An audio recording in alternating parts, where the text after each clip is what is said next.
சாந்தி sister, குஷி குஷியா இருக்கிறீங்களா? ஓம் சாந்தி brother. குஷி குஷியா இருக்கிறோம். சோ இன்னைக்கு குஷிக்கு என்ன காரணம், என்ன விசேஷம்? இன்னைக்கு ஆருத்ரா தரிசனம், திருவாதிரை நட்சத்திரம், மார்கழி பௌர்ணமி. இப்படி வர்ற நாள்ல ஆருத்ரா தரிசனம்னு சிவபெருமானோட நடராஜர் தாண்டவம் தரிசனம் கொடுத்த நாள் இது. இத பார்த்தாலே புண்ணியம் அப்படின்னு சொல்லுவாங்க. நிறைய சிவாலயங்கள்ல நடராஜருக்கு திருமஞ்சனம், அதாவது அபிஷேகம் பண்ணுவாங்க. ஆனா எல்லா நடராஜர் வகை சிலையே எல்லா கோயிலும் இருக்குமா என்ன?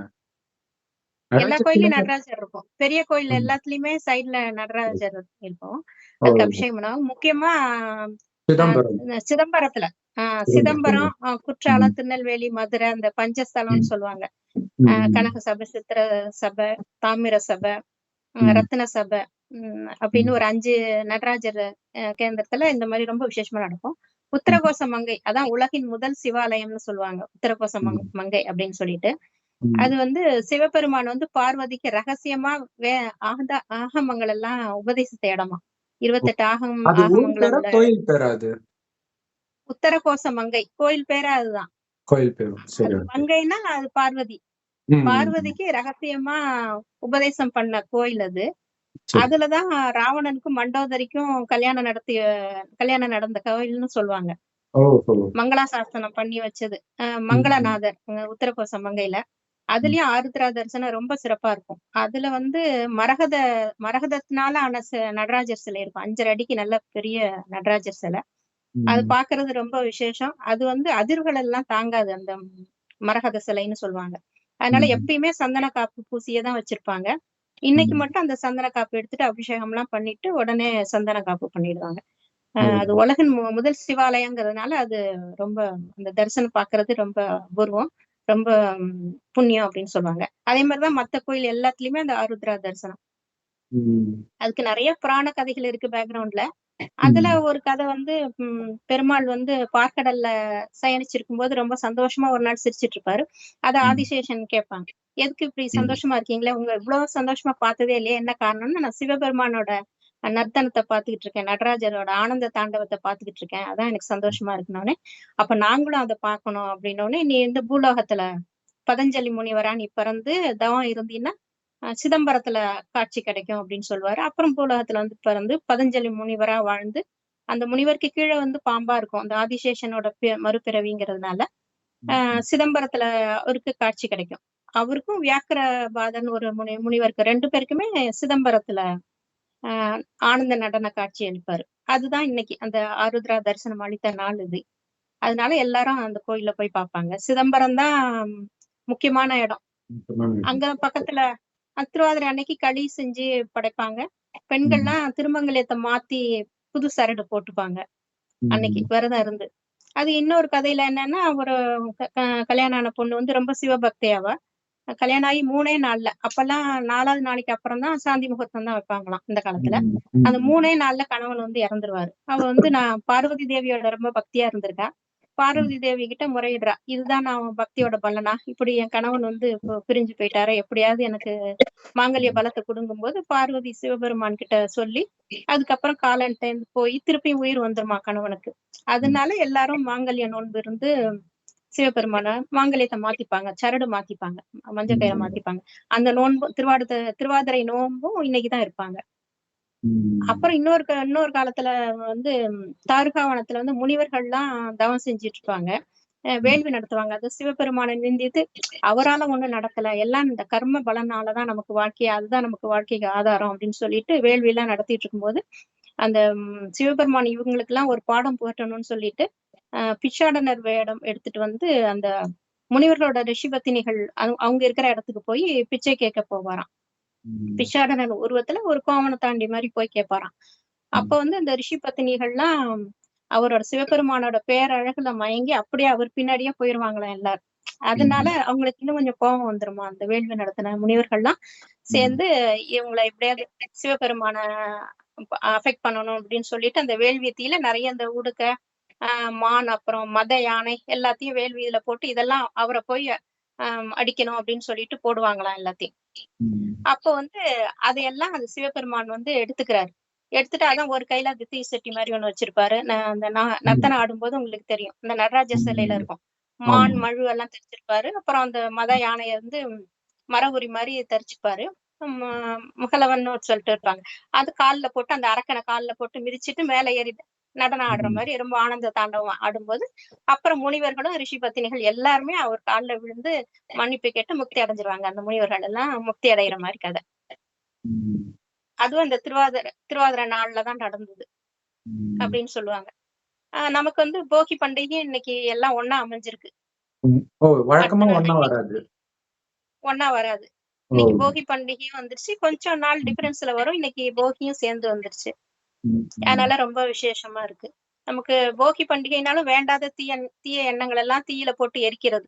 நல்ல எண்ணங்கள உருவாக்குறது. இதுதான் போகி பண்டிகையோட தாத்பரியம். ஆனா ம். மக்கள் வேண்டாத ஜாமான்களையும் வீட்ல இருக்கிறது, வேண்டாத பொருட்களையும் போட்டு எரிப்பாங்க. இப்ப அது கூட நடக்குதா என்னன்னு தெரியல. முந்தியெல்லாம் ம். வீட ஃபுல்லா கிளீன் பண்ணி, பரண் ஃபுல்லா கிளீன் பண்ணி, வேண்டாதத போட்டு போட்டு எரிச்சுட்டு, மறுநாள்லேருந்து புது வாழ்க்கைய ஆரம்பிக்கிற மாரி. தை 1ஆம் ம். தேதியிலேருந்து விடியல். ஏன்னா இப்ப ம். வந்து அந்த உத்தராயணம் ஆரம்பிக்க போகுது. தட்சாயணம் முடிஞ்சு மகர சங்கராந்தின்னு நார்த் இந்தியாலலாம் கொண்டாடுவாங்க. ம். அதுதான் சூரியன் வந்து தன்னோட அச்ச மாத்திக்கிட்டு வடக்கு நோக்கி பிரயாணம் செய்யுது அப்படின்னு சொல்லிட்டு. ஓ! அவங்க அப்படி கொண்டாடுவாங்க. நம்ம பொங்கல்னு சொல்லிட்டு சூரிய பகவானுக்கு நன்றி செலுத்துறோம். நம்ம ம். தாவரங்கள், உணவு எல்லாமே சூரிய பகவானால தானே கிடைக்குது. அதனால நன்றி செலுத்துற விதமா நம்ம தமிழ்நாட்டுல கொண்டாடுறது, சூரியனுக்காக பொங்கல் வச்சு படைக்கிறது. ம். அது நாளைக்கு நமக்கு. இந்த ஆருத்ரா தரிசனம் இன்னைக்கு காலையில எல்லாம் விசேஷமா எல்லா கோயில்லயும் கொண்டாடுனாங்க. அபிஷேகம் எல்லாம் பார்த்துட்டு, ம். நோன்புலாம் இருந்து மாங்கல்ய சரடெல்லாம் மாத்தி இன்னைக்கு எல்லாம் நல்லபடியா முடிஞ்சுது ஆருத்ரா தரிசனம். அதுல இருக்கிற ம் ரகசியம் என்ன அப்படிங்கிறத நம்ம இப்ப புரிய வைக்க போறோம். இவ்வளவு ம். நேரம் சொன்னது புராண கதைகள் தான். ஆனா அதோட உண்மையான ரகசியம் வேற இருக்குல்ல பிரதர். அது ம். நம்ம இப்போ சொல்லணும். அந்த திருவாதிரை அந்த ஒரே நாள்ல அந்த தார்காவனத்து முனிவர்கள் எல்லாம் மனசு மாறி முக்தி அடைஞ்சிடுறாங்க இல்லையா? ம். ம். அத வந்து ஒரே நாள்ல கொண்டாடுறாங்க. இது வந்து கடைசியா நமக்கு வந்து கடவுள் வந்து கடைசி 100 வருஷம் வந்து சொல்றாரு. ஒரு ஒரு பிரம்மான்னு ஒருத்தர் பேர் வச்சு கிருஷ்ணனோட கடைசி பிறவியில வந்து சொல்ல ஆரம்பிக்கிறாரு. அதத்தான் அவங்க ஒரே நாள்ல கொண்டாடுறாங்க. அவங்க ம். பின்னாடி கொஞ்சம் பேர் போனாங்க. அவங்க தான் பிரம்மகுமாரிகள். அந்த ரிஷி ம். பத்தினிகள்னு காமிக்கிறது தான் அந்த பிரம்மகுமாரிகள். ம். சிவபெருமானோட பேச்சுல மயங்கி அவர்கிட்ட போய் எல்லாம் ஞானமெல்லாம் கத்துக்கிட்டு, அத ஃபாலோ பண்ணி நடக்கிறவங்க மக்களுக்கு சொல்லணும். இததான் இந்த ரிஷி பத்தினிகளா காமிச்சுட்டாங்க. நம்ம அந்த புராண கதையில. நம்மளோட ஒரு ஒரு புராண கதைக்கும் பின்னாடி ஒரு ரகசியம் இருக்கும். அது அது அதுதான் நீங்க பிரதர் சொல்லுங்க பிரதர் எப்படி அது? இப்பதான் தெரியுது ஏன் சிவலிங்கத்த திருமணமானவர்கள் வச்சு வழிபடுறது இல்லன்ட்டு. ஆக்சுவலா சிவனே வழிபடாதீங்கன்னு சொல்லுவாங்க பெண்கள் கிட்ட. திருமணம் ஆகாத பெண்கள் கிட்டயும் சரி, திருமணம் ஆனவர்கள் கிட்டயுமே நெறைய பேர் சொல்லுவாங்க சிவன வழிபடாதீங்கன்ட்டு. ஏன்னா ம். வழிபட்டா இல்லறம் பிரிஞ்சிடும் அப்டின்ட்டு. பிரிஞ்சிடும். பெண்களுக்கு அந்த ம். சிவபெருமானோட அந்த பக்தி ரொம்ப ஜாஸ்தியாயிடும். அப்புறம் அந்த ம். இல்லறத்துல ஈடுபாடு வராது அப்படிங்கிறதுக்காக ம். இருக்கலாம். கரெக்ட். முக்கியமா வயசானவங்க தானே சிவன் கோயில்ல போய் பெண்கள்லாம் வயசானவங்க தான் மெயினா போய் இந்த உத்திராட்சம்லாம் போடக்கூடாது அப்படிம்பாங்க. காரணம் ம். என்னன்னா, அந்த இது வந்துரக்கூடாதுங்கிறதுக்காக. ம். ஆனா இப்ப நம்ம நாகராஜ் சாது அவர்கள் நீங்க காமத்துல ஈடுபடும்போது கூட ருத்ராட்சம் போடலாம். தப்பே கிடையாது. இன்னும் கேட்டா காமத்தின் அது மூலமா தான் கடவுளே அந்த காலத்துல அடைஞ்சாங்க. அப்படி இத சொல்றதுக்கு எதுக்கு திருவண்ணாமலையில உட்கார்ந்துட்டு இருக்காரு? அது கல்யாணம் பண்ணிட்டே போயிருக்கலாம்ல அவரு. காமத்திலே அடைய வேண்டியது தானே கடவுள. சோ அதை பற்றி ம், ம், பேசியிருக்கிறோம். அந்த களி ம். வந்து இன்னைக்கு அத பத்தி ஏதோ சொன்னீங்களே சிஸ்டர்? அது வந்து ம். ம். சேந்தனார்ன்னு ஒரு விறகு வெட்டி அந்த காலத்துல, ம். ராஜாக்கள் ம். காலத்துல இருக்கிறாரு. ரொம்ப ம். கஷ்டப்படுறவரு. அன்றாடம் விறகு வெட்டி பிழைச்சு தான் அந்த காச வச்சும் ஒரு ம். சிவனடியாருக்கு சாப்பாடு குடுத்துட்டு தான் தான் சாப்பிடுவாரு. அந்த ம். மாரி ஒரு கொள்கைய வச்சிருக்கிறாரு. ஆ அப்படி வந்து ஒரு நாள் ரொம்ப மழை பெஞ்சு விறகெல்லாம் ஈரமா இருக்குது. விறகு விக்கவும் முடியல. அவருக்கு வருமானமும் இல்ல. என்ன செய்றது? இன்னைக்கு எப்படி சிவனடியாரும் வரமாட்டாங்க மழை நாள்ல இப்படின்னு ரொம்ப வருத்தத்தோட இருக்காரு. வீட்ல இருக்கிற ஒரு கேழ்வரக வச்சு ஒரு கூழ் மாரி அதுதான் இப்போ திருவாதிரை திருவாதிரைக்கு செய்றோம். அந்த களி. அது அந்த பேரு களி செஞ்சு திருவாதிரை களின்னுவாங்க இல்லையா? திருவாதிரை களிம்பாங்க. ஆமா. ம். களி செஞ்சு ஒரு சிவனடியார் உடனே சிவன் வந்து சிவனடியார் வேஷத்திலே வந்துருவாரு. அவங்க ம். வீட்டுக்கு ம். வந்து, "உன் வீட்ல என்ன இருந்தாலும் நான் எடுத்துக்கிறேன். பரவால்ல. உனக்கு வருமானம் இல்ல எனக்கு தெரியும். அப்படின்னு ம். சந்தோஷமா நான் வாங்கிக்கிறேன்" அப்படின்னு சொல்வாரு. "களி ம். தான் இருக்கு" அப்படின்னு சொல்லி களிய வைப்பாரு. அத வந்து சிவபெருமான் வந்து சந்தோஷமா சாப்ட்டுப்பாரு. ம். அப்புறம் மறுநாள் அந்த சிதம்பரம் கிட்ட இருக்கிற இடம் தான் அவரு இருக்கிற இடம். மறுநாள் வந்து சிதம்பரம் கோயில திறந்து பார்க்கும்போது, அவர சுத்தி அப்படியே களி சிந்தி இருக்கும் சிவபெருமானோட சிலைக்கு பக்கத்துல. அப்புறம் எல்லாரும் ஆச்சரியப்படுவாங்க, எப்படி இது இங்க வந்துச்சு, நம்ம கூட்டிட்டு போகும்போது நல்லா தானே இருந்தது. அப்ப அன்னைக்கு நைட்டே அந்த அரசனுக்கு வந்து கனவுல சிவபெருமான் வந்து சொல்வார், இந்த மாதிரி என்னோட பக்தர் ஒருத்தர் இந்த மாதிரி செஞ்சு கொடுத்தாரு, அதுதான் எனக்கு ரொம்ப பிடிச்சிருக்குது அப்படின்னு சொல்லும்போது, அடுத்த நாள் தேரோட்டம் வேற. தேரை இழுத்துட்டு வரும்போது அப்படி சேரு சகதியமா இருக்கிற இடத்துல தேரு நின்னுடும். இந்த ராஜாக்கு ஏற்கனவே கனவுல வந்து சொல்லியிருக்காரா, சரி அந்த சேந்தனாரை கூட்டிட்டு வாங்க அப்படின்னு சொன்ன உடனே சேந்தனார்ட்ட வந்து சிவபெருமான் அசரீரி மாதிரி சொல்லுவார், நீ வந்து பல்லாண்டு பாடு, தேர் வந்து வந்துரும் அப்படிம்பாங்க. பல்லாண்டு பாடுறதா, எனக்கு அதெல்லாம் தெரியாதே அப்படின்ன உடனே, நீ நினைச்சா பாடுனா வரும், நீ பாடு அப்படிம்பாரு. உடனே அவர் பாட ஆரம்பிச்சிருவார். அந்த அற்புதமா நடந்துரும். அது அவர் அறியாமலே பாட ஆரம்பிச்சு, பாடின உடனே 4 லைன் பாடுறதுக்குள்ள தேர் வந்து வந்துரும். அதுக்கப்புறம் சேந்தனாரோட பெருமையை நினைச்சு, நான் வந்து இவருக்காக தான் இவ்வளவு அற்புதங்கள்லாம் பண்ணேன்னு அசரீரி குரல் கேட்கும். மன்னனுக்கு, மக்களுக்கு எல்லாருக்குமே இந்த சேந்தனாருக்காக தான் நான் இவ்வளவு அற்புதம் பண்ணேன், அவரோட பக்தியை வந்து உணரணும் அப்படின்னு சொல்லிட்டு. அப்புறம் அன்னையில இருந்துதான் அந்த தில்லையம்பல நடராஜா, அந்த நடராஜரும் ரொம்ப விசேஷமா கொண்டாடுறாங்க சிதம்பரத்துல. நாங்க சின்ன வயசுல இருக்கும்போது தியேட்டர்ல ஃபர்ஸ்ட் இதான் போடுவாங்க. நடராஜர் 10 அப்படி பாட்டும் ரொம்ப நல்லா இருக்கும். நடராஜர் 10 பாட்டும் இன்னைக்கு போடும். அது ஃபுல்லா ஒரே புலம்பலா இருக்கும், நான் என்ன பாவம் செஞ்சேனோ, நான் இங்க வந்து மனித பிறவி எடுத்து வாட்டிக்கிட்டேனேன்ற மாதிரி அந்த நடராஜர் 10ங்கிற பாட்டும் இன்னைக்கு கேட்பாங்க. அதே தில்லையம்பல நடராஜா பாட்டுலயே வருமா அது? இல்ல இது வேற பாட்டு. நடராஜர் 10ங்கிறது வேற பாட்டு, இன்னொருத்தர் எழுதுனது. தில்லையம்பல நடராஜாங்கிறது தான் ரொம்ப ஃபேமஸ். அந்த சிதம்பரத்துல ஆனந்த நடனம் ஆடினதான் ரொம்ப ஃபேமஸ். கரெக்ட். அதே மாதிரி இன்னைக்கு வந்து மாவிளக்கு போடுவாங்களா சிஸ்டர்? ஏன்னா எங்க அம்மா ஏதோ ஒரு ஃபங்க்ஷனுக்கு மாவிளக்கு வைப்பாங்க. அது இந்த ஃபங்க்ஷனா அது வேற எப்ப? இல்ல அது கார்த்திகைக்கு மாவிளக்கு, கார்த்திகை தீபம் ஏத்தும்போது மாவிளக்குலயும் தீபம் ஏத்துவாங்க. சரி சரி சரி. இதுல என்னன்னா சரடு மாத்துறதுதான். சரடு மாத்துவாங்க. களி செஞ்சு படைச்சு விரதமா இருப்பாங்க. இன்னைக்கு சுத்தமா இருப்பாங்க. இன்னைக்கு கோயில்ல போய் மாத்துவாங்களோ? கோயில்ல போய் மாத்துவாங்க. வீட்லயும் அந்த நல்ல நேரம் பார்த்து காலையில களி செஞ்சு சாமிக்கு பூஜை செய்யும் போது அது உடனே மாத்திடுவாங்க. ஓ, இந்த நாள் தான் மாத்துவாங்க. ஆமா, பிராமின்ஸ் மோஸ்ட்லி சரடு மாத்துவாங்க இன்னைக்கு. மத்தவங்க மாத்துறா அவங்க இஷ்டம் தான், மாத்துறதும் மாத்தாததும். ஆனா இவங்க முக்கியமா அதை செய்வாங்க. அப்புறம் 7 காய்கறி வச்சு குழம்போ இல்ல கூட்டோ செஞ்சு சாப்பிடணும். பசி இருக்கிறவங்க 21 வகை காய்கறி வச்சு சாப்பிடுவாங்க, சமைச்சு சாப்பிடுவாங்க.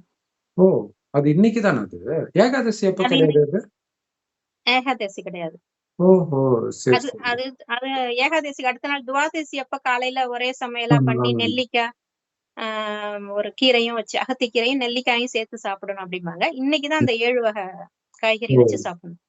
தனித்தனியா வச்சு சாப்பிடலாம், இல்ல ஒரே குழம்பாவும் செஞ்சு சாப்பிடுவாங்க. அந்த ஃபர்ஸ்ட் நோன்பு இருப்பாங்க, விரதம் இருப்பாங்க. இருந்து முடிக்கும் பொழுது இது மாதிரி சாப்பிடுவாங்க. கண்ணு விழிப்பாங்களா சிஸ்டர்? இதுக்கு கண்ணு விழிப்ப மாட்டாங்க. பிரம்ம முகூர்த்தத்துல எந்திரிச்சு குளிச்சு நோன்பு இருப்பாங்க. சாமி கும்பிட்டு நோன்பு இருக்கிறது. இந்த டைம் ஸ்பெஷலா டான்ஸ் ப்ரோக்ராம் இருக்கும் தானே அந்த சிதம்பரத்துல? ஆமா, நடராஜர் கோயிலுக்கே அதுதானே ஃபேமஸ், நடனம் தானே அது எல்லாமே.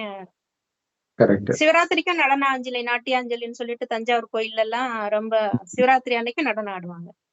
ஓஹோ. ஆனா ஸ்பெஷலா அந்த ஒரு 7 நாளா ஏதோ சிதம்பரத்துல நாட்டிய விழானே நடக்கும். ஆமா, நாட்டியாஞ்சலின்னு அந்த விழாவே நடக்கும்.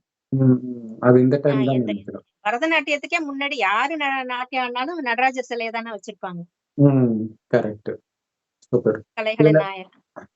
இதுல என்னன்னா, அந்த சேந்தனார் வந்து அவர்கிட்ட எதுவுமே இல்லாததுனால களி சாப்பிடுறாரு.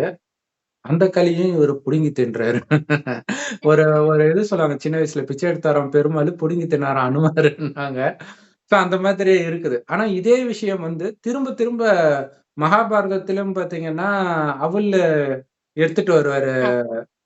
குசேலன் சுதாமா எடுத்துட்டு வருவாரு. அவரே ஏழையா இருப்பாரு. ஏதோ உதவி கேட்க அனுப்புனாங்க. பட் ஆனா இவருக்கு அதுக்கு மனசு வரல. சும்மாதான் வர்றாரு. ஒரு சும்மா போனா எப்படின்ட்டு ஒரு காஞ்சவள் எடுத்துட்டு போற. அது பயங்கர மாளிகை. இங்க போய் இதை கொடுத்தா நம்மள எல்லாம் கேவலமா நினைப்பாங்க. கம்முனே வச்சிருக்காரு. அவரா புடிங்க, அது என்ன இடுப்புல வச்சிருக்கிறா அப்படின்ட்டு புடுங்கி சாப்பிடுறாரு அப்படின்னு காட்டுவாங்க. இங்க சாப்பிட சாப்பிட அங்க மாளிகை வர்றதா காட்டுவாங்க.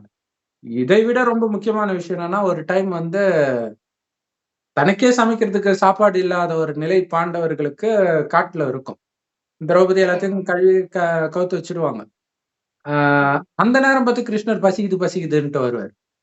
என்ன பண்றதுன்னு தெரியாம அந்த ஒரு இதுல ஒரே ஒரு பருக்க ஒட்டிக்கிட்டு இருக்குமாம். இத தவிர எதுவுமே இல்ல கிருஷ்ணா. அது போதும் எனக்கு குடு அப்படின்னு சாப்பிட்டு அப்படியே ஏப்பம் விடுவாராம் அவரு. சோ அத வந்திருக்க முனிவர்களும் பசி ஆறின மாரி ஆயிடுமா. ஓ! பசியோட வந்தவங்களுக்கும் அந்த பசியே போயிடும். சாப்பிட்ட உணர்வு வந்துரும் சரி, அப்படிம்பாங்க. சரி. அப்ப அக்ஷய அக்ஷய நான் பாத்திரம். இங்க முக்கியமான விஷயம் என்னன்னா, அப்படி ஒரு நிலையை வந்து ஏன்னா அங்க பாண்டவர்கள் ராஜா. ஆனா அது அபகரிக்கப்பட்டு வெளில வராங்க. அந்த மாரி நாம ஒரு காலத்துல இந்த உலகத்தையே ஆண்டவர்களாக இருந்தோம்.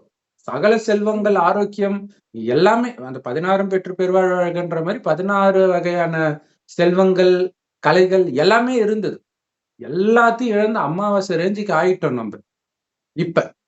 இந்த நேரத்துல நம்மகிட்ட எதுவும் இல்ல தான். ஆனா இருக்கிறதையும் நீங்க கடவுள்கிட்ட அர்ப்பணிச்சீங்கன்னா, இதுதான் உங்களுக்கு இழந்த அத்தனையும் மீட்டு கொடுக்க போகுது. ஆ சோ அதோடைய நினைவு தான் அந்த ஒரு பருக்கையிலே அவரு பசியாறிடுறாரு. அந்த ஏழைகளோட இதுதான் அப்படிங்கிறது ஒரு முக்கியமான ஒரு ஹைலைட்டா இருக்கும். சேந்தனார் குடுத்தத தான் அவரு எடுத்தாரு. வழக்கமா ராஜா குடுக்கறத சாப்பிடுறவரு, அன்னைக்கு ஒரு நாள் சேந்தனார் குடுத்தத தான் சாப்பிட்டாருன்னும்போது, நீ குடுத்ததை விட எனக்கு இதுதான் புடிச்சிருக்குது அப்படின்னு சொல்றாங்க. சோ அததான் ஏழை பங்காளன் அப்படின்னு சொல்லப்படுது. ஆமா. ஆ இன்னொரு விஷயம் வந்து அவரோட பக்தியோட பெருமைய இது பண்ண தான் நான் வந்தேன் அப்டின்னே அசரீரி குரல்லயே சொல்லுவாரு சிவபெருமான்.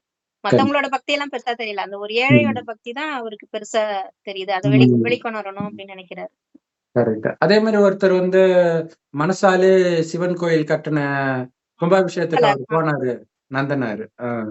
சோ ராஜா கட்டுனதை விட இதுக்கு தான் முக்கியத்துவம் கொடுக்கிறேன் அப்படின்னு சொல்றாங்க. அப்ப ஏழைகளுக்கு அவர் முக்கியத்துவம் குடுக்குறது பைபிள்ல கூட இருக்கும். ஒரு பணக்காரனுடைய ரூ. 1,00,000வும், ஏழையுடைய ரூ. 1 ஒண்ணு. ஒரு ஏழை விதவை பெண்ணோட ரூ. 1வும் எனக்கு ஒண்ணா தான் தெரியுதுன்ட்டு இயேசு சொல்லுவாரு. சோ கடவுளின் பார்வைக்கு ஒண்ணா தான் தெரியும் அப்படின்னு சொல்லுவாங்க. சோ இது ஏன் அப்படின்னா நெறைய பேருக்கு அது தோணும். குறிப்பாக இப்ப சமீபமா இல்ல பல காலமாகவே ஒரு பெரிய குற்றச்சாட்டு என்ன சாமிக்கு விஐபி தரிசனம். ஆ அப்ப அவரு கமல் நக்கல் அடிச்சிருப்பாரு அன்பு விஷயத்துல. அப்படி வந்தா காசு வாங்கிட்டு தான் ஒரு வேலை செய்றாருன்னா, அவரு ஒரு கூலி. அப்படின்னு ஒரு நக்கலா சொல்லியிருப்பாரு. ஆனா, அதுல என்ன ஒரு விஷயம்னா, கடவுள் சொல்றாரு, ஆ பணக்காரங்க வந்து நெனச்சா அப்படி ஒரு செகண்ட்ல ஹெலிகாப்டர்ல போய் இறங்கிடலாம். எங்க வேணாலும் சபரிமலைக்கு கூட போய் இறங்கிடலாம். ஆனால், ஏழைகள் வந்து அந்த பாவனையோட நடந்து, பட்டினி கடந்து, விரதம் இருந்து போறதுக்கு பாவன. முன்னாடி, அவங்க பக்தி ம். ஒண்ணும் இல்லன்ட்டாரு. சோ பலன் ம். இவங்களுக்கு தான் கிடைக்கும்ன்றாரு. ம். பக்தியிலும் அப்படித்தான்.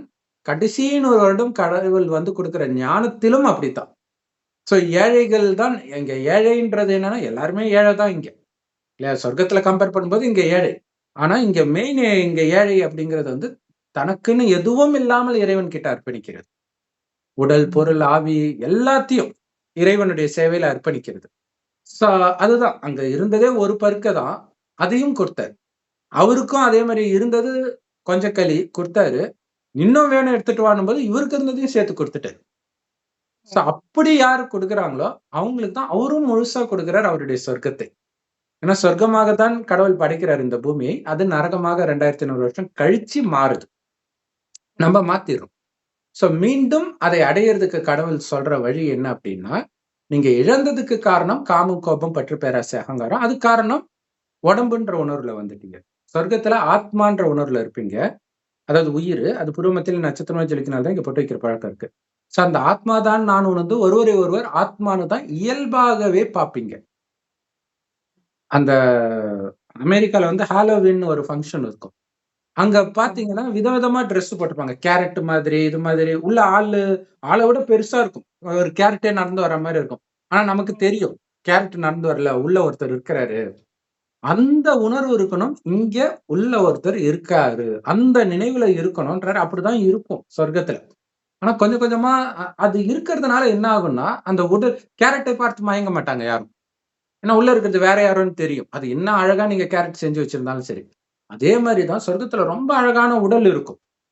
ஆனாலும் உள்ள இயக்கிட்டு இருக்கிற வேற ஒருத்தர்ன்ற கவனம் இருக்கனால, அந்த வெளிப்புற உடல்ல வந்து அவங்க மயங்க மாட்டாங்க. வெளியில உள்ள எதுலயுமே மயங்க மாட்டாங்க. அந்த ஆத்மா நானுன்ற உணர்விலே இருப்பாங்க. ஆத்மா தான் எல்லாத்தையும் செய்யுதுன்ற உணர்வுல இருக்கும்போதே ஆனந்தமா இருப்பாங்க. ஆத்மாவுடைய உண்மையான குணம் அது. ஆனா 2500 வருஷம் கழிச்சு கொஞ்சம் கொஞ்சமா ஆத்மா அந்த சக்தியை இழக்குது. கான்சன்ட்ரேஷன் பவர் போன உடனே என்ன ஆயிடுது, ஆத்மான்றத மறந்த உடனே ஆத்மால இருந்து வந்த ஆனந்தம் கட் ஆகுது. ஸோ ஆனந்தத்தை வெளியில தேடும் பொழுது தான் காமம், கோபம், பற்று, பேராசை, அகங்காரம் போன்ற அசுர குணங்கள் வந்து பாவம் செய்ய ஆரம்பிச்சிடுறாங்க. அவங்களுக்கு பகுத்தறிகிற சக்தி போயிடும். இதெல்லாம் தப்புன்றதே மறந்துருவாங்க. அது சொல்றதுக்கு யாருமே இல்ல. ஏன்னா எல்லா மதமுமே காமம் தப்புன்னு சொல்றதே கிடையாது. எந்த மதமும் சொல்றது கிடையாது. ஆமா. கரிமீன் சாப்பிடுறது அது கூட சில இந்து மதம் அதெல்லாம் அதுல இந்து மதத்திலே ஒரு பிரிவு சாப்பிடுவாங்க, ஒரு பிரிவு சாப்பிட மாட்டாங்கன்னு வேற வந்துருது. கிறிஸ்தவ, முஸ்லிம் மதத்துல சாப்பிடலாம் அப்படின்னே வேற இருக்குது. சோ இப்ப இதெல்லாம் ம். தப்புன்னு சொல்றதுக்கு ஒருத்தர் தேவை. அப்ப கடவுள் வந்து சொல்றாரு, "அனைத்தையும் நீ இழந்திருக்கிற இல்லையா? நான் உனக்கு அனைத்தையும் மீட்டு தரணும்." அதுக்காக தான் பக்தி எல்லா மதத்திலுமே பண்றாங்க. எனக்கு குழந்தை வேணும், செல்வம் வேணும், எதையாவது வேணும் வேணும்னு பிச்சை எடுக்கிற நிலைமைக்கு நம்ம ஆயிட்டோம். அப்ப கடவுள் சொல்றாரு, "உன்னை நான் விண்ணுக்கும் மண்ணுக்கும் அதிபதியா படைச்சேன். உன் நிலைமை இப்படி ஆச்சு இல்லையா? அதுக்கு காரணம் யாரு தெரியுமா? கண்ணுக்கு தெரியாத எதிரி ராவணன். காமம், கோபம், பற்று, பேராசை, அகங்காரம். இந்த 5 விகாரம் ஆணிடமும் இதே 5 விகாரம் பெண்ணிடம் உள்ள இணைந்த ரூபம் தான் 10 தலை ராவணன். மற்றபடி ராமாயணத்துல சொன்ன மாதிரிலாம் 10 தலை தூக்கிட்டு எவனும் கிடையாது. அவனுடைய கட்டுப்பாட்டுல எல்லாரும் வந்தாச்சு. உடம்புன்னு நினைச்சதுனால. இப்ப இந்த உடல் உணர்வை நீக்கிட்டு வெறும் ஆத்மான்னு உணர்ந்து பரமாத்மாவை நாம எந்த அளவு இறைவன் வந்து செம்பொன் நிறமான ஒளி உலகத்துல நட்சத்திரம் மாதிரி இருக்காரு. ஆத்மாக்களாகி நாமே பூமிக்கு வர்றதுக்கு முன்னாடி அங்கதான் இருப்போம் உடம்பு இல்லாம. இங்க வரும்போது உடல் எடுப்போம். சொர்க்கத்தில் அழகான உடல் எடுத்து சுகமாக இருப்போம். செல்வம் எல்லாமே இருக்கும். ஆரோக்கியம், அழகு, அமைதி, ஆனந்தம் எல்லாமே இருக்கும் சொர்க்கத்துல. இல்லன்ற பொருளே கிடையாது. கொஞ்சம் கொஞ்சமா அதெல்லாம் இழக்க ஆரம்பிக்கிறோம். ஏன்னா உடல் உணர்வுக்கு வந்து வெளியில மயங்குறதுனால. இப்ப அந்த மயக்கத்தின் உச்சம் வந்து காமம். அதுதான் மிகப்பெரிய எதிரின்றார். கீதையில பார்த்தீங்கன்னா, காமம் மகாசத்ருன்னே 4 அத்தியாயம் அதுக்குன்னே ஒதுக்கி இருப்பான். சோ அப்ப அது எவ்வளவு பெரிய எதிரி. யுத்த மைதானத்துல எதுக்கு காமத்த பத்தி பேசணும்? சோ அங்க நடக்கிறது அந்த யுத்த மைதானம் இல்ல. நமக்குள்ள இருக்கிற சாத்தானை அழிக்கிறது. நம்ம எதிரி உள்ள இருக்கிறான். சோ அவன அழிக்கணும். அப்ப அவன அழிக்கணும்னா, கடவுள் சொல்றாரு, உடல்ன்னு நினைச்சாதான் அந்த பிரச்சனை. மறுபடியும் ஆத்மா நினைக்கணும். ஆனா அந்த சக்தி உங்களுக்கு இல்ல. அந்த சக்தி வேணும்னா என்னையே நினைச்சிட்டு இருங்க. எப்படி ஒரு கணவனையே மனைவி நினைச்சிட்டு இருப்பாளோ, குறிப்பா அந்த நிச்சயதார்த்தம் ஆனதுல இருந்தே, அந்த மாதிரி என்னை நினைவு பண்ணிக்கிட்டே இருங்கன்றார். சோ இது நினைவு தான் நீங்க சொன்ன கதையில வந்து அந்த ரிஷி பத்தினிகள் வந்து சிவன் வந்தோனே அப்படியே போயிட்டாங்க. சிவன் ஆமா. கையில எதுவும் கிடையாது. அவருக்கு உடம்பே கிடையாது. அதனால அப்படி பிச்சைக்காரனா காட்டுறாங்க. சோ அப்ப இந்த இந்த இறைவன் குடுக்கிற ஞானம் ஏற்கனவே யாரு தேவதைகளா இருந்து இழந்தார்களோ அவங்களுக்கு புரியும். அவங்க அப்படியே எல்லாத்தையும் விட்டு கடைசிட்டு போயிடுவாங்க. பணம் வேண்டாம், சொத்து வேணாம், சுகம் வேணாம், எதுவும் வேணான்ட்டு போயிடுவாங்கன்னா என்ன இறைவன் நினைவுல இருப்பாங்க. அது சிலருக்கு வந்து அது பிரச்சனை ஆகும் குடும்பத்துல. அத பத்திலாம் கவலைப்பட மாட்டாங்க. எனக்கு சிவன் தான். இந்த மகாதேவி அக்கா மாதிரி. அ மகாதேவி அக்கா வந்து இந்த மாரி ராஜா மகாதேவி அக்கா அழகா இருப்பாங்க. கர்நாடகாக்காரங்க. சோ அவங்கள அழகுல மயங்கி கல்யாணம் பண்ணணும்னு நினைக்கும்போது நிபந்தனை போடுவாரு. "நீ என்ன தொடக்கூடாது. சிவபூஜைக்கு நீ அனுமதிக்கணும்." இந்த மாரி சில நிபந்தனை பண்ணுவாங்க. ஒரு டைம் அழகுல தொட்டவுடனே கடுப்பாயி, "இந்த அழகுக்காக தானே நீ தொட்டிருக்கிற." அப்படின்ட்டு அந்த ட்ரெஸ்ஸ ஃபுல்லா கழட்டிட்டு நிர்வாணமாவே போவாங்க. அந்த கூந்தலால ஆமா. உடல மறைச்ச மாரி அந்த ஃபோட்டோ கூட இருக்கும். ரொம்ப ஃபேமஸாக. சோ இது எல்லாமே அந்த ராஜ பதவி, அரச பதவியிலும் தூக்கி கடைசிட்டு மீரா கூட போறாங்க அதே மாரி. சோ அப்ப இந்த வைராக்கியம் இப்ப இருக்குதா? ஏன்னா இவ்வளோ நாள் இருந்து பிரயோஜனம் கிடையாது. ஏன்னா அப்ப கடவுள் என்னன்னு தெரியாது. அது ஒரு பாவனையில பண்ணீங்க. ஆனா இப்பதான் கடவுள் நிஜமாக நான் செம்பொன் நிறமான ஒளி உலகத்துல நட்சத்திரம் மாரி இருக்கிறேன். நீங்களும் அப்படிதான் இருக்கிறீங்கன்றாரு. ஆனா இந்த நேரத்துல அப்ப உதறி தள்ளிட்டு போனவங்க கூட இப்ப பண்ணுவாங்களான்றது டவுட். அந்த மாரி உலகம் மாறிடுச்சு. ஆ ஆத்மாவுடைய சக்தி இழந்துட்டோம். அந்த அளவுக்கு மயக்க நிலைக்கு போயிடுச்சு. சோ இப்ப ஆத்மாவை எழுப்புறாரு. கொஞ்சம் கொஞ்சமா எழுப்புறாரு. எழுந்திருச்சு என்னையே நினைவு பண்ணிக்கிட்டு இருங்க. அப்படின்ட்டு தினம் தினம் அவர் சொல்றார். செவிடங்காதுல சங்கு ஊதுறா மாரி ஊதிக்கிட்டு இருக்கிறார். சோ அதைத்தான் முரளின்னு சொல்லுவோம். எல்லா பிரம்மகுமாரிகள் ராஜயோக தியான நிலையத்திலும் முற்றிலும் இலவசமா கிடைக்குது. யூடியூப் வெப்சைட்ஸ்ல இருக்கு. அதோட லிங்க் இந்த வீடியோக்கு டிஸ்கிரிப்ஷன்ல குடுக்குறோம். அவசியம் பார்த்து பயன்பெறுங்க. முழுக்க முழுக்க இலவசம். கடவுளே குடுக்குற ஞானம். கடவுள் ஒருவர் தான். அவர தான் அல்லான்னு முஸ்லிம்கள் சொல்றாங்க. பரமபிதான்னு கிறிஸ்தவர்கள் சொல்றாங்க. சிவன் இந்துக்கள் சொல்றாங்க. கடவுள் ஒருத்தர் தான். பேருல உங்களுக்கு பிரச்சனை வேண்டாம். அப்பான்னு அன்பா கூப்பிடுங்க. இல்ல அப்பாவா நினைக்கலாம், கணவனா நினைக்கலாம், எல்லா உறவையும் நினைக்கலாம். ஆனா மெயினா கணவனாக கடவுளை நினைக்கிற பழக்கம் வந்து நெறைய பேர் ஃபாலோ பண்ணியிருக்கிறாங்க. பெண்கள் மட்டும் இல்ல, ஆண்களே. வள்ளலாரா இருக்கட்டும், மாணிக்கவாசகரா இருக்கட்டும், நெறைய பேர் அப்படி ஃபாலோ பண்ணியிருக்கிறாங்க. ஏன்னா, இங்க காமத்தை வெல்லணும்னா, கடவுளை காதலனாக நினைத்து, அவருக்கு ஒரு பதிவிரதையாக நான் இருக்கிறேன்ற அந்த உணர்வு வந்தால்தான் ஆணா இருந்தாலும் பெண்ணா இருந்தாலும் வெல்ல முடியும். ஏன்னா கணவனுக்கு நேர்மையாக இருக்கணும். அதுவும் உலகியல் மனிதன் அவனே காமத்துல விழுந்து கிடப்பான். ஆனா இவர் பரிசுத்தமான கணவன்.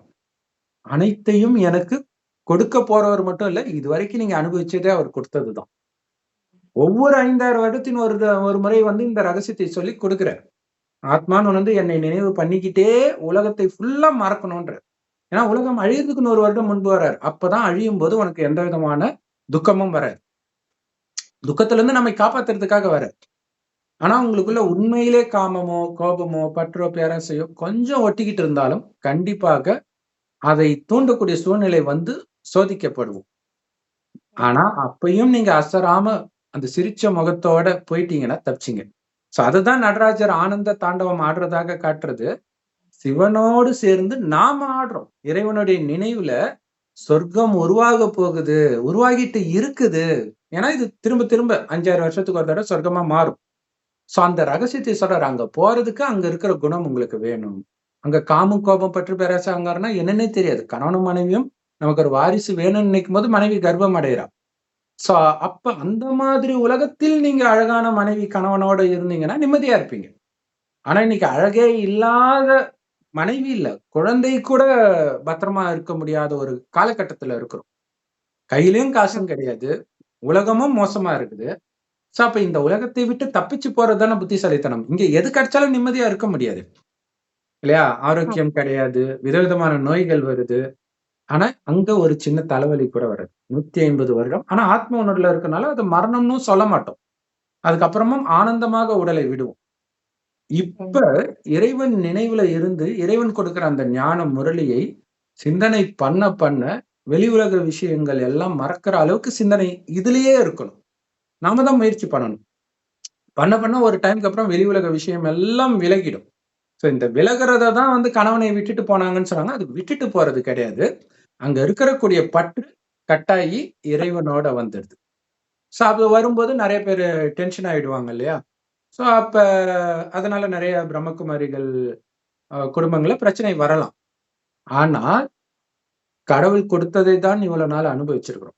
இப்ப அவரு தூய்மை ஆக்குறார். அதாவது இந்து மதத்துல ஒரு திருமண மந்திரத்துல பாத்தீங்கன்னா, முதலில் நீ பிராமணனுக்கு மனைவியா இருந்தால், பிறகு சிவனுக்கு மனைவியா இருந்தால், பிறகு 33 கோடி தேவதைகளுக்கு மனைவியா இருந்தாய். இப்ப எனக்கு மனைவியா இருந்தாய் அப்படின்னு மனைவியா வந்திருக்கிறன்னும்போது, நாஸ்திகர்கள் அப்ப என் மனைவி விபச்சாரியா? அப்படின்னு கேட்கிறாங்க. ஆனால் பிராமணன்றது இறைவன் ஒரு வயோதிகர் உடல் வழியா இந்த ஞானத்தை கொடுக்கிறார். அவருக்கு பிரம்மான்னு பேர் வைக்கிறார். இந்த பிரம்மாவாய் வழியாக இந்த ஞானத்தை எடுப்பவர்கள் தான் பிரம்மா குமாரிகள் அல்லது பிராமணர். சோ ஜாதி பிராமணர்களுக்கும் இதுக்கும் சம்பந்தம் கிடையாது. இது வர்ணம். அப்பவே எப்ப பிரம்மகுமாரி ஆயிட்டோமோ அப்பவே காமத்தை விட்டாச்சு. அப்ப எப்படி அங்க விபச்சாரின்னு சொல்ல முடியும்? காமமே கிடையாது. அடுத்தது இன்னொன்னு பாருங்களேன். இங்க மனைவியா இருந்தா, இங்க மனைவியா இருந்தேன்னு சொன்னா, விபச்சாரி அப்படின்னா, அப்ப காமம்னா விபச்சாரம்னு ஒத்துக்கிறீங்கல்ல? இப்ப நீங்க திருமணம் பண்ணிட்டு காமத்துல ஈடுபடக்கூடாதுல்ல? அவன் மனைவியா இருந்தான்னு தான் சொல்றாங்க. இல்லையா? அப்ப எப்படி விபச்சாரம்னு உங்களுக்கு தோணிச்சு? காமத்துல ஈடுபட்டா விபச்சாரம்னு தெரியுதுன்னா, அப்ப பண்ணக்கூடாதுல்ல? அப்ப அதே மாரி இறைவனோட இருக்கும்போது அவருக்கு உடம்பே கிடையாது. அவர் காமம்னா என்னன்னே தெரியாத நிலையை நமக்கே உருவாக்கிடுறாரு. அவ்வளவு பரிசுத்தமானவர். சோ அப்ப அங்கேயும் காமம் கிடையாது. சொர்க்கத்துல காமம்னா என்னன்னு யாருக்குமே தெரியாது. அதனால குழந்தை மாரி பரிசுத்தமானதா சொர்க்கத்துக்கு போக முடியும்னு இயேசு கூட சொல்லுவாரு. இங்க நரகத்தில் வரும்பொழுது தான் கொஞ்சம் கொஞ்சமாக காமம் வர ஆரம்பிக்குது. இப்ப ரொம்ப மோசமாயிடுச்சு. கள்ள தொடர்பு அது இதுன்னு போயிடுச்சு.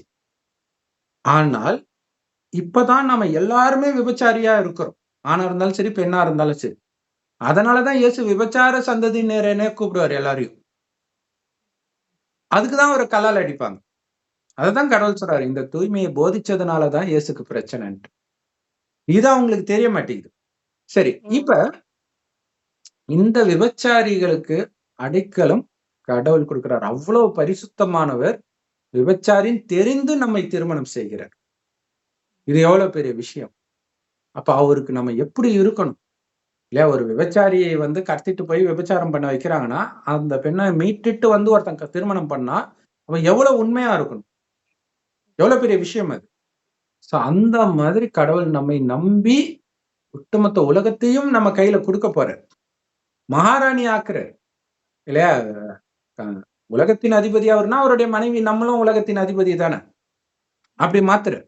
ஆனா இப்ப என்ன சொல்றாருன்னா, என்னது எல்லாமே உன்னிதுதான் அப்படின்னு நான் சொல்றேன். அதே மாதிரி நீயும் அதாவது உன்னுடையது எல்லாமே என்னது அப்படின்னு நீ கொடுத்துடு. ஏன்னா எப்படியா இருந்தாலும் எல்லாம் அழியதான் போகுது, நம்ம விட்டு பிரியதான் போகுது. அதுக்காக தான் அவர் கொடுக்க சொல்றாரு. கொடுத்துடு கொடுத்துடு கொடுத்துடுன்ற. அதுதான் அங்க போய் அவர் பிச்சை எடுக்கிற மாதிரி காட்டுறதெல்லாம். ஆஹ் அதுவும் நம்ம எதை கொடுக்கிறோம்? ஒண்ணுத்துக்கும் உதவாததை கொடுக்கிறோம். ஆனா திரும்பி எதை பெறுகிறோம்? சொர்க்கத்தையே அடையிறோம். நாம அடையிறதுக்கு முன்னாடி கொடுக்கறதுலாம் ஒண்ணுமே கிடையாது. காஞ்சி போன அவளுக்கு சமம் அந்த மாதிரி கொடுக்கிறோம். ஆனா எதுவுமே என்னது இல்ல அப்படின்னா எதுவுமே உங்க புத்தியில வராது. என்னுடையவர் ஒரு சிவபெருமான் மட்டும்தான், அவர் மட்டும்தானே உங்க மைண்ட் ஃபுல்லா இருக்கும். அந்த ஒரு நிலை ஆஞ்சநேயர் நெஞ்சு கீழ்ச்சி காட்டினா ராமர் சீதை மட்டும் இருக்கிற மாதிரி உங்க மனம் ஃபுல்லா சிவபெருமான் செம்பநிறமான ஒளி உலகத்தில் நட்சத்திரம் மாதிரி இருக்கிறதும், அவர்தான் எனக்கு சொர்க்கத்தை கொடுத்தார், நான் அவருடைய வழியை மீறி அனைத்தையும் இழந்தேன். சொர்க்கத்துக்கு அவர் வரல, அது இழந்துதான் ஆகணும், தானாகவே தான் நடக்குது. இப்ப மீண்டும் கொடுக்க வந்திருக்கிறாரே அப்படின்னு அவர் கொடுத்ததை நினைத்து நினைத்து காதலாகி கசிந்து கண்ணீர் மல்கின்றாங்களே, அந்த மாதிரி நீங்க எந்த அளவுக்கு ஒரு பதிவிரதையாக இருக்கிறீங்களோ, உண்மையில அப்படி இருக்கிறீங்களான்னு செக்கும் நடக்கும். காமத்தை தூண்டக்கூடியது, கோபத்தை தூண்டக்கூடியது எதுவுமே என் இது இல்லைன்னா எதனால நீங்க கோபப்பட போறீங்க? என்ன ஆனாலும் துக்கம் வராது. எதுவே என் இது இல்லையே, என் இதுன்னு ஒண்ணு நினைச்சாதானே பிரச்சனை. இருந்தாலும் எல்லா நாயன்மார்களின் கதையிலயும் வரும், சோதனை செய்தார் அப்படின்னு வரும். கரெக்ட். அந்த பற்று இருக்கான்ட்டு ஒரு கடலில் பாய்ச்சியும் நற்றுணையாவது நமச்சிவாயவே அப்படின்னு சொல்லுவார் நாயன்மார்ல. கல் தூணை கட்டி கடல்ல போட்டா கூட எனக்கு துணை நமச்சிவாயம் தான் அப்படின்ற மாதிரி அந்த நாயன்மார் சொல்வார். எல்லா வாழ்க்கையிலும் சோதனை வர மாதிரி இருக்கும், கடைசியில கடவுள் வந்து காப்பாத்துற மாதிரி இருக்கும். எல்லா நாயன்மார்கள் கதையிலயும் அப்படிதான் நடக்கும். இன்னொன்னு வந்து என்னன்னா, நிறைய பேருக்கு வந்து இந்த ரத்தத்தை பார்த்தாலே மயங்கி விழுந்துருவாங்க. அப்ப உலகம் அழியும் போது ரத்த ஆறு ஓடுன்ற சர்வசாதாரணமா வெட்டிக்கிட்டு சாவாங்கன்ற அந்த உள்நாட்டு கலவரம், ஜாதி கலவரம், மத கலவரம் எல்லாம் கண்ணு முன்னாடி நடக்கும். இப்ப 2 விஷயம். ஒண்ணு என்னது கிடையாது. என்னது நினைச்சா இன்னும் வலிக்கும். என்னுடைய கொண்டுட்டாங்க. இப்ப அந்த ஒரு குழந்தை பற்றற்றான் அடியினை பற்றுக பற்று விடற்கு அப்படின்னு சொல்லப்பட்டது. அவரை பிடிச்சா நம்ம வெளியில இருக்கிற பற்றெல்லாம் தானாவே விட்டு போயிடும். கரெக்ட். இப்ப இது ஒண்ணு. அப்ப அந்த துக்கத்துல இருந்து தப்பிக்கிறதுக்காக பற்ற விட சொல்றாரு. அதுக்கு அவரை மட்டும் நினைச்சிட்டு இருக்குது. இன்னொன்னு, ஏன் அவரை நினைச்சிட்டு இருக்கிறோம்னா, துக்கமே இல்லாத உலகத்துக்கு நான் போக போறேன், அந்த ஆனந்தத்துல இருக்க சொல்றேன். அப்ப அந்த ஆனந்தத்துல மூழ்கும் பொழுது திட்டத்திட்ட இந்த கண்ணு வந்து அப்படியே குருடான மாதிரி. உங்களுடைய மனக்கண்ணு மட்டும்தான் ஃபுல்லா திறந்திருக்கும். அதுதான் 3வது கண்ணுன்றது. ஏன்னா அவர் இந்த ஞானத்தை கொடுத்திருக்காரு. இந்த ஞானத்தையே நினைச்சுக்கிட்டு இருக்கிறோம். ஏன்னா இந்த உலகம் அழிந்தாதான் சொர்க்கம் வரும். அந்த ஆனந்தத்தில் நாம நடனம் ஆடுறது, புத்தியினால ஆடுறது, உண்மையிலே ஆடுறது கிடையாது. ஒருவேளை உண்மையா கூட ஆடலாம். பட் மெயின் உள்ள டான்ஸ் ஆடுறது ஆத்மா. சந்தோஷப்படுறது. அந்த சந்தோஷம். அது பாத்தீங்கன்னா சில ஊர்ல பாத்தீங்கன்னா சிவன் வந்து அந்த நந்திக்கு 2 கொம்புக்கு இடையில டான்ஸ் ஆடினாரு அப்படின்னு சொல்லுவாங்க. பிரதோஷத்தன்னைக்கும் அப்படிதான் பாப்பாங்க. 2 கொம்புகளுக்கு இடையில நடனம் ஆடின மாதிரிதான் நம்ம பார்க்கணும். நந்திக்கு இந்த பக்கத்துல இருந்து தான் பாக்குற மாதிரி வச்சிருப்பாங்க. சோ அப்ப அதுக்கு வந்து ஆத்மா எல்லாத்துக்குமே பூர்வ மத்தியில தான் இருக்கும். சோ அது அந்த கொம்புக்கு இடையில வருது. அப்ப அந்த நந்தின்றது இறைவன் யார் உடம்புல வராரோ அந்த பிரம்மாவைத்தான் பக்தியில நந்தின்ட்டாங்க. நந்தீஸ்வரன் சொல்லிடுறாங்க. அப்ப அவருடைய உடம்புல இருந்து இறைவன் இந்த ஞானத்தை கொடுக்கிறார். அது ஒரு டான்ஸ் சொல்லலாம், ஞான நடனம். ஆனா நம்மள ஆட வைக்கிறதுதான் பெரிய விஷயம். ஏன்னா துக்கத்தின் உச்சத்துல எதுவும் இல்லாம இருக்கும்போது அப்படி ஒரு ஆனந்தத்துல ஆடுறோம். இந்த ஆனந்தத்திலேயே உடலை யார் விடுறாங்களோ அப்படியே நான் சொர்க்கத்துக்கு போறேன், நாராயணாகிற அந்த காட்சியெல்லாம் கூட கிடைக்கும். நீங்க எதுலயுமே ஃபெயில் ஆகாம இருந்துட்டீங்கன்னா, காமத்திலயோ கோபத்திலயோ பற்று பேராசை அகங்காரத்திலயோ கொஞ்சம் கூட மனம் அப்படி ஸ்லைட்டா கூட மேல கீழே போல அப்படின்னா டக்குன்னு காட்சி ஸ்டார்ட் ஆயிடும். ஒரு கனவு மாதிரி இருக்கும். நிஜத்துல இருக்கிற மாதிரி உங்களுக்கு தெரியும். ஆனா சுத்தி பத்தி எரியும் அமெரிக்கா மாதிரி. ஆனா உங்களுக்கு அது தெரியாது. ஆனந்தத்தின் உச்சத்துல இருந்தா அப்படியே ஆத்மா மேல போகும். சோ அந்த நேரம் நிறைய பேருக்கு காட்சி எல்லாம் கிடைக்கும். அப்பதான் பக்தி ஸ்டார்ட் ஆகும் மற்ற தெய்வங்களுக்கு, குறிப்பாக பார்வதிக்கெல்லாம். ஏன்னா அந்த பார்வதி நாம தான். கடவுளை மனைவியாக நினைக்கிற அந்த பார்வதி நாம தான். சோ அது கூட நிறைய இடத்துல பார்வதியோட நடனம் ஆடினார், பார்வதியோட காட்சி ஆமா. கொடுத்தார். வேதாரண்யத்துல கூட அந்த மாதிரி சொல்லுவாங்க. சோ இது எல்லாமே இப்ப நடக்கிற விஷயம் தான். சேந்தனார் கதை வந்து களி கொடுத்தாரு இல்லையா? சோ களி கொடுக்கிறாருன்றது நம்ம கிட்ட இல்லாததை ஃபுல்லாவே கொடுக்கிறது. இன்னொன்னு காட்சி கிடைக்கிறது அப்படிங்கிறது வந்து கடவுளே வந்துட்டார். அப்புறம் என்ன காட்சி? நிஜத்திலே அவர் வந்துட்டார் இல்லையா? காட்சி உண்மையிலே வந்து சிவனை வந்து அந்த கழுத்துல பாம்பு போட்டிருக்கிற ரூபத்துல இருக்கிறதா நினைச்சிட்டு இருக்கிறாங்க. அப்படி நிஜத்திலே வந்தா பயந்துருவாங்க. பக்கத்துல பாம்பு போட்டு இப்படி வந்து உட்கார்ந்தா நின்னு பேசிடுவீங்களா நீங்க? இல்லையா? சோ அவருக்கு உடம்பே கிடையாது. அவரு ஒருத்தர் உடம்புல வந்துதான் இந்த ஞானத்தை கொடுக்கிறார்.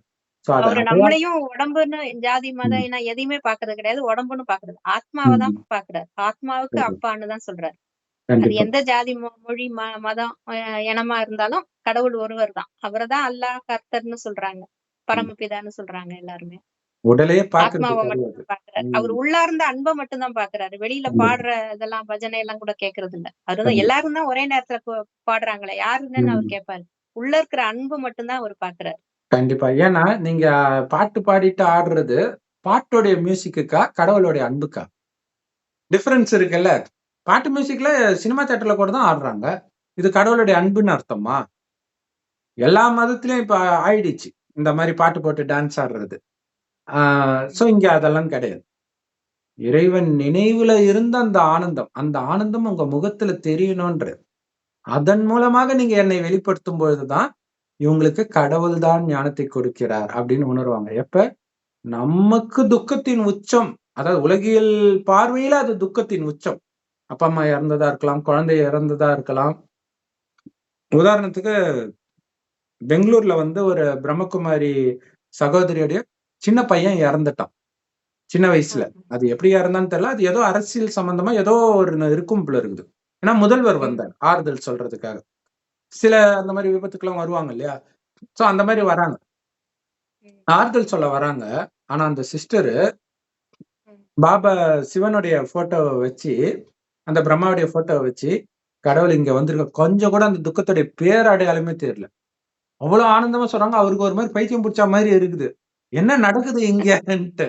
உள்ள இறந்த நியூஸ்ல இது காட்டுறாங்க. சோகம் தெரியல. ஆ.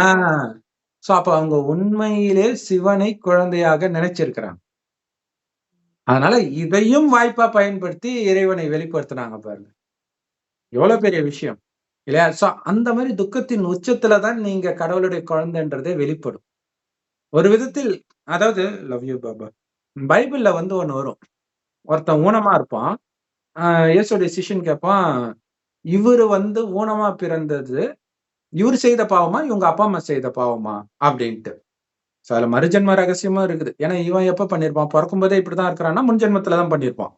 சோ இன்டைரக்ட்டா இருக்குதுன்றது தான் அது சொல்லுது. அது ஒண்ணு. பட் இவரு சொல்றாரு, இது இவன் செய்த பாவமும் இல்ல, இவங்க அப்பா செய்த பாவமும் இல்ல. கடவுளின் நாமம் மகிமைப்படும் மட்டும் இப்படி நடந்தது. "ஏந்திச்சு நடடா" அப்படின்னுவாரு. அவன் ஏந்திச்சு நடந்து போயிடுவான். சோ அதனால தான் நெறைய பேர் வந்து முடவர்கள் நடந்தார்கள். இந்த மாரி அந்த ஆச்சரியம் பண்றது, அது பேர் ஏதோ சொல்லுவாங்க இல்லையா? மிராக்கிள் அற்புதங்கள் பண்றது. அற்புதங்களா நடக்கும். அற்புதங்கள். இதெல்லாம் பண்றாங்க. ஆனால் உண்மையிலே இங்க இந்த சோதனையில் தான் நீங்க கடவுளை வெளிப்படுத்த முடியும்.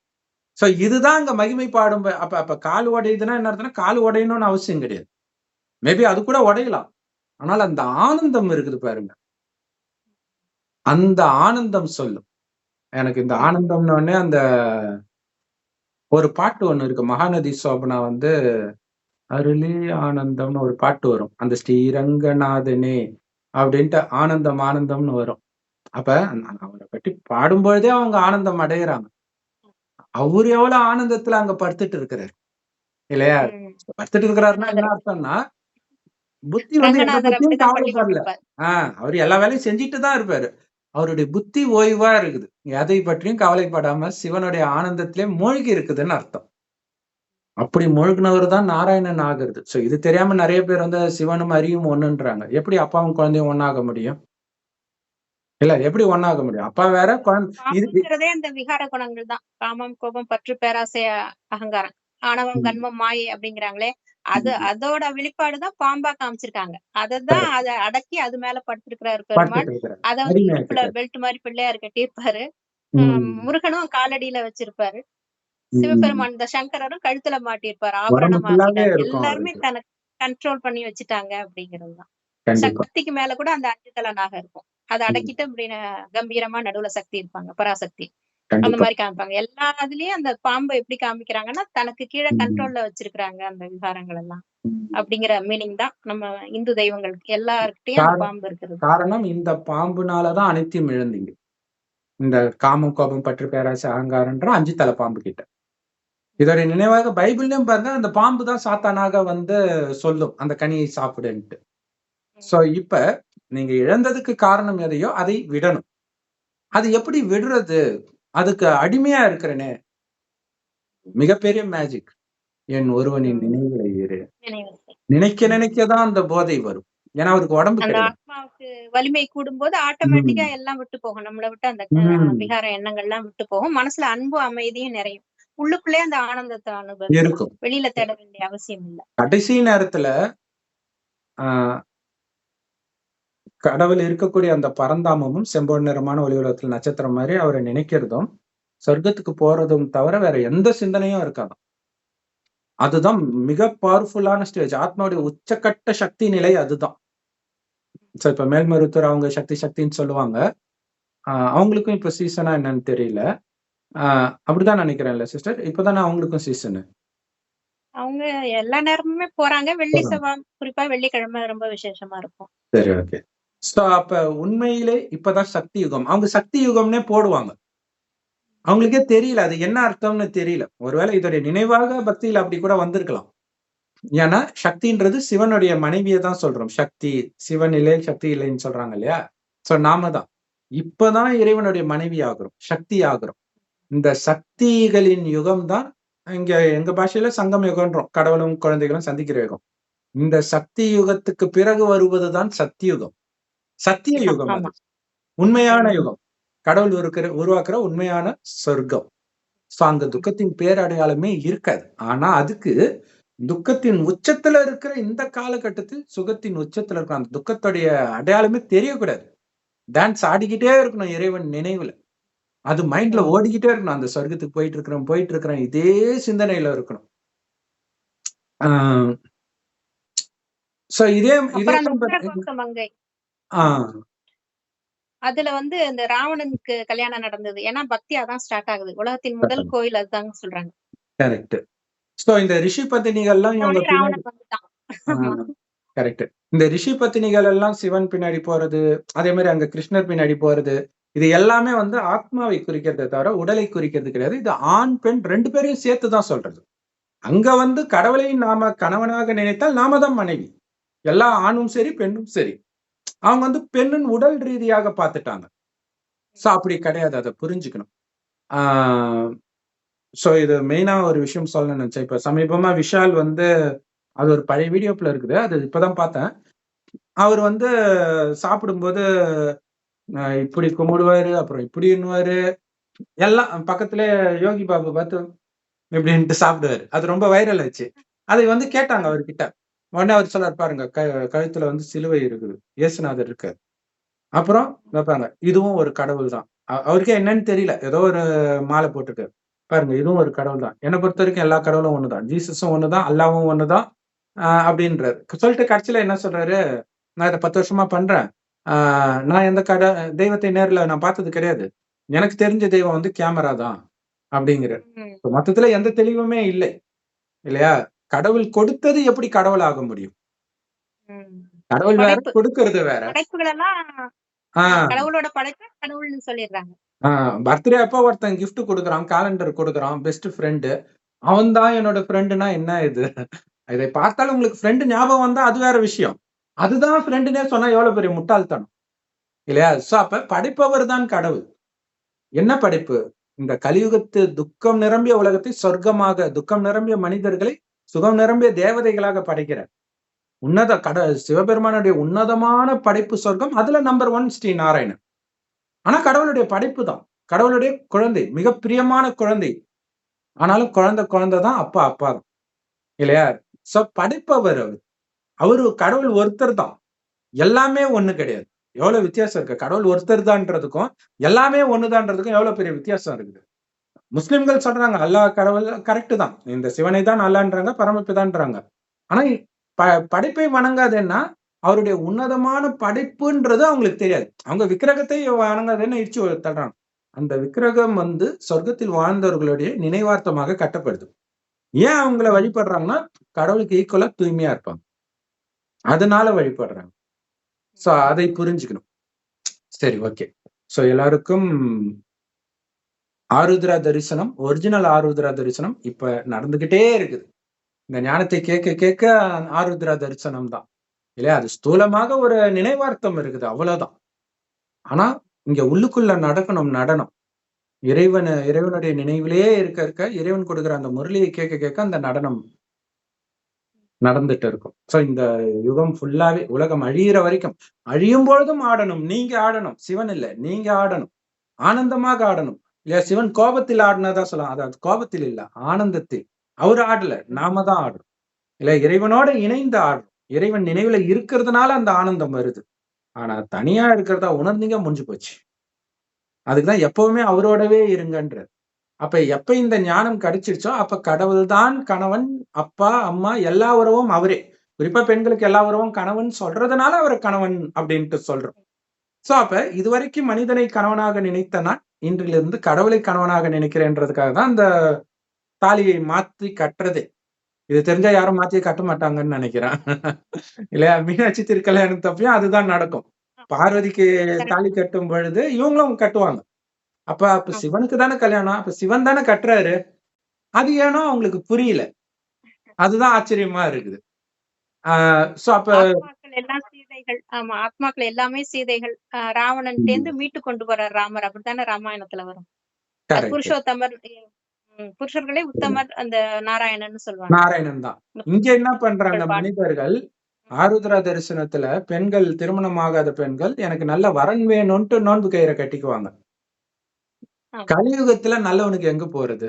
ஜெயில்ல போய் நல்லவன போய் எங்க போய் தேடுவீங்க? அது இன்னொன்னு இப்ப சத்தியுகத்துல தான் கலிமுத்தி கிடைக்கும். போனதோட அடையாளம் என்னவா இருக்கும்னு மிந்தி எல்லாம் எழுதி வச்சதெல்லாம் இப்ப பலிச்சுக்கிட்டு வருது. ம், ம். கலியுகம் முத்தி போகும்போது என்னெல்லாம் நடக்கும்? இதெல்லாம் ம். அடையாளம் அப்படின்னு சொல்லி மிந்தி எழுதி வச்சிருக்காங்க. எல்லாமே வீரமாமுனிவர் அந்த மாதிரி ஆள்லாம் எழுதி வச்சிருக்காங்க. அதெல்லாம் இப்ப வரிசையா நடந்துட்டு இருக்கு. பைபிள்ல எழுதி வச்சது பைபிள்லயே நடக்குது. நடக்குது. எல்லாமே கரெக்ட். எல்லா மதங்களும் என்ன எதிர்பார்க்கறாங்களோ, கலியுகம் கடைசியில என்ன நடக்குமோ அதுதான் இப்ப வரிசையா கரெக்ட். நடந்துட்டு இருக்கு. இப்ப அழியப் போற உலகம். நம்ம எல்லாரும் வயசு என்னவா இருந்தாலும் ஆத்மாவை பொறுத்தவரைக்கும் தாத்தா, பாட்டி தான். வந்து 5000 வருஷம் ஆகுது. இப்ப திரும்பி மேல வீட்டுக்கு போயிட்டு புதுசா வரப்போறோம். புத்தம் புது குழந்தையாக வரப்போறோம். போறதில் கவனம் இருக்கணும். சொர்க்கத்துக்கு வருவதில் கவனம் இருக்கணுமே தவிர, இங்க வாழணும்னு நினைச்சோம்னா நமக்கு கஷ்டம் தான் வரும். அதனால தான் அந்த 3 நாள் கல்யாணம் ஆனவுடனே கணவன் இறந்த அந்த காலத்தில் கடவுள் வராருன்னு அர்த்தம். இன்னைக்கு தானே அந்த மாரிலாம் நடக்குது. ம தாலி கட்டும்போதே கணவன் இறக்குறான். ஆ கட்டில்ல தூக்கும்போது கணவன் இறக்குறான். இந்த மாரிலாம் அடிக்கடி பார்த்துக்கிட்டே இருக்கிறோம் நியூஸ். அந்த திடீர் மரணம் உள்ள காலத்தில் இறைவன் வருகிறார். சாப்பாட்டுக்கு வழி இல்லாத காலத்தில் இறைவன் வருகிறார். இல்லையா? கொரோனா காலத்துல பார்த்தோம். இன்னும் கூட நடக்கும். சோ இது இந்த காலத்தை குறிப்பதற்காக அந்த கதை சொல்லப்படுது. அதே மாரி திருமணம் ஆனவர்கள் கணவன் நீண்ட ஆயுளோட இருக்கணும். அது கலியுகத்துல நடக்காது. இல்லையா? சோ அது சொர்க்கத்துல தான் நடக்கும். நீங்களும் நீண்ட ஆயுளோட இருப்பீங்க. அவங்களும் இருப்பாங்க. ஆ இன்னொன்னு எல்லாத்துக்கும் மேல கணவன் குடிகாரனா இருந்தா, நீண்ட ஆயுளா இருந்தா உங்களுக்கு அது தண்டனை இல்ல. இல்லையா? வந்து சைக்கோ கணவனா இருந்தா, நீண்ட ஆயுளா இருந்தா உங்களுக்கு தண்டனையாச்சே. இன்னைக்கு ஃபுல்லா அப்படித்தானே இருக்குது. ஆனா சொர்க்கத்தில் தான் நீங்க நினைக்கிற அந்த உத்தம புருஷன் ஸ்ரீ நாராயணனே நீங்க திருமணம் பண்ணிக்கலாம். மகாலட்சுமியே திருமணம் பண்ணிக்கலாம். ஆனா அவங்களுக்கு சமமா நீங்க ஆகணும். மகாலட்சுமி மகாவிஷ்ணு தான் திருமணம் பண்ணுவார். இப்ப நீங்க மகாவிஷ்ணு ஆயிட்டீங்கன்னா பண்ணிடலாம். மகாலட்சுமி ஆயிட்டா மகாவிஷ்ணுவ கல்யாணம் பண்ணிக்கலாம். சோ அதுக்கு உங்களை நீங்க தகுதிப்படுத்திக்கணும். இல்லையா? பக்தி செய்யறதுனால வந்து உலக அழிவு தடுக்கப்பட மாட்டாது. அது நடந்தே தீரும். என்ன துக்கத்துல இருந்து காப்பாத்த தானே வந்தீங்க. அப்ப துக்கம் நிரம்பிய உலகத்த அழிக்கிறாரு. நீங்க செஞ்ச பக்தியின் பலன் தான். அவர் வந்துட்டாரு. ஆத்மான்னு உணருங்க. உடல் நெனச்சாலே பிரச்சனை தான்னு சொல்றாரு. பலன் தான் ஞானம். ஞானம் கரெக்ட். கிடைச்சதுக்கு அப்புறம் நம்ம அவர நினைச்சுட்டே இருந்தா போதும். பக்தி வெளியில எல்லா இடத்துக்கும் போய் பண்ணணும்னு கூட அவசியம் இல்ல. இருக்கிற இடத்துல இருந்து ம். நம்ம அவர நினைச்சாலே அவ்வளவு பலன் கிடைக்கும். நம்ம கண்டிப்பா. புது உலகத்துக்கு போய் சந்தோஷமா 30 முக்கோடி தேவர்கள்னு சொல்றாங்களே, அப்படி வாழ்ந்தவங்க நம்ம தான். கரெக்ட். திருப்பியும் அதே மாரி நம்ம வாழ ஏன்னா, போறோம். இப்ப ஒருவேளை எத குடுத்தாலும், அதை களவாடுறதுக்கு மக்கள் ரெடியா இருக்கிறாங்க. அமெரிக்கால பத்தி எரியுதான், உலகத்துல நம்பர் 1 பணக்கார நாடு. அங்க போய் திருடுறாங்க. மக்கள் எப்படி இருக்கிறாங்க பாருங்க. பெரிய பெரிய கோடீஸ்வரன் அடுத்த செகண்ட் சாப்பாட்டுக்கு வழி இல்லாத நிலைமைக்கு வந்துடுறாங்க. ஒரு செகண்ட் தான். சோ அந்த மாதிரி நிலை நமக்கும் வரும். அதுக்கு முன்னாடி இறைவனை பிடிச்சு அந்த ஆனந்தத்திலே மூழ்கினாதான் நம்ம தப்பிப்போம். அதை எந்த நாம் இழப்பும் நமக்கு மனசு கஷ்டப்படாது. கரெக்ட். நிம்மதியா இருக்கலாம். சிவபெருமான் கூடவே இருக்கிறத அதை உணர்ந்துகிட்டே இருக்கணும். செவ்வானத்துல நட்சத்திரம் மாதிரி அவர் இருக்கார். நானும் ஒளிப்புள்ளியாவே இருக்கிறேன். யாரை பார்த்தாலும் ஒளிப்புள்ளி தான் உங்க கண்ணுக்கு தெரியணும். இதுதான் இந்த உங்களுக்கு பரந்த பாதுகாப்பு கவசம். எல்லா பிரபஞ்சத்துக்கும் எல்லாம் அப்பாற்பட்ட பேரண்டங்களுக்கும் அப்பாற்பட்ட ஒரு உலகம் தான் இந்த செம்பொன்னான ஒளி உலகம். இததான் அதுல பரலோகம் கிறிஸ்தவர்கள் சொல்றாங்க. கரெக்ட். இங்கதான் பரமபிதா பரமாத்மா சிவபெருமான் இருக்கார். அவரை தான் அல்லாஹ்னும் சொல்றோம். கடவுள் ஒருத்தர் தான். அவரை நினைச்சுக்கிட்டே இருங்க. ஆத்மான்னு உணர்ந்து நினைங்க. உடம்புன்னு நினைக்காம ஆத்மா நான் வெறும் ஒளியா இருக்கிறேன். இந்த ஆத்மாவுடைய அப்பாவை நினைக்க நினைக்க ஆத்மா தூய்மையாகுது. காமம் கோபம் போன்ற அழுக்கெல்லாம் நீங்கிடுது. மீண்டும் பரிசுத்தமாயிடுறேன். அங்க வர பரிசுத்தம் ஆகும்போதே ஆனந்தம் வர ஆரம்பிச்சிடும்ன்ற. பயங்கர ஆனந்தமா இருப்பேன்னு. ஏன்னா ஆத்மாவுடைய உண்மையான குணம் இல்ல. இந்த அல்பகால சுகத்துக்கு பின்னாடி போய் போய் அழுக்கு சேர்ந்துருச்சு. அது பக்கமே நான் போக மாட்டேன். இறைவனை தவிர எனக்கு எவனும் வேண்டான்ட்டு மார்க்கண்டேயன் மாதிரி சிவலிங்கத்தை கட்டி புடிச்சுக்கிறோம். அதாவது நினைவுனால இறைவனை புடிச்சுக்கிறோம். அப்படி பிடிக்க கொஞ்ச நேரத்துக்கு பிறகு அந்த ஆனந்தம் வரும். நீங்க ஆனந்தத்தின் உச்சத்துக்கு போகும்போதுதான் உலக அழிவே நடக்கும். சோ அது வரைக்கும் கடவுள் வெயிட் பண்றார். எப்ப? இறைவனை பிடிக்கிறவங்களுக்கு. பிடிக்கலன்னா அதுக்காக அவர் வெயிட் பண்ண முடியாது. சோ அதனால சீக்கிரமா புடிச்சிடுங்க. கடைசியில சாகும்போது சங்கரன்னு சொல்லி பிரயோஜனம் கிடையாது. ஓம் சாந்தி. எல்லோருக்கும் ஆருத்ரா தரிசன நல்வாழ்த்துக்கள். ஓம் சாந்தி. பொங்கல் வாழ்த்து அடுத்தது. எல்லாருக்கும் சூரியனுக்கு தைப்பொங்கல் நன்றி நல்வாழ்த்துக்கள். செலுத்துற விதமா தான் பொங்கல் பண்டிகை கொண்டாடுறோம். கடவுளோட படைப்பு தான் சூரியன், சந்திரன் எல்லாமே. அது இல்லைன்னா நம்மளும் இல்ல. அதனாலதான் நம்ம நன்றி செலுத்துறோம் ஒரு நாள். ஒரு நாள் செலுத்தணும்னு அவசியம் இல்லை. எப்ப வேணாலும் நன்றி சொல்லலாம் நம்ம. கண்டிப்பா. அதை பற்றி தான் நான் இன்னைக்கு வீடியோ போடலாம்னு நினைச்சேன். ஆனா இன்னைக்கு ஒரு ஃபங்ஷன் இருக்கும்னு எனக்கு தெரியாம போயிடுச்சு. சரி, ஓகே சிஸ்டர். நாளைக்கு மேபி அத போடலாம். Okay sister. ஓம் சாந்தி. ஓம் சாந்தி.